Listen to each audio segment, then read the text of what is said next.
आश्रमशाळेतील विद्यार्थी घेत आहेत शावर बाथ। होय, अगदी बरोबर। शासकीय आश्रमशाळा पाटोदा येथील मुख्याध्यापक श्री मोहन आडे सर व अधीक्षक श्री के.व्ही. गिरी यांच्या प्रयत्नाने तसेच सर्व शिक्षक व शिक्षकेतर कर्मचाऱ्यांच्या सहकार्याने विद्यार्थ्यांसाठी शावर बाथची सुविधा उपलब्ध करून देण्यात आली आहे। यावेळी छोटासा उद्घाटन समारंभ आयोजित करण्यात आला। या प्रसंगी प्रथमतः स्वच्छतेचे दूत श्री गाडगे महाराज यांच्या प्रतिमेचे पूजन करण्यात आले।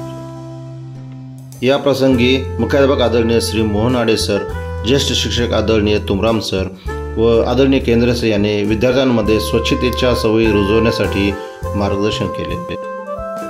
शाळेचे मुख्याध्यापक श्री आडे सर व ज्येष्ठ शिक्षक तुमराम सर यांच्या हस्ते फीत कापून शावर स्नानगृहाचे उद्घाटन करण्यात आले।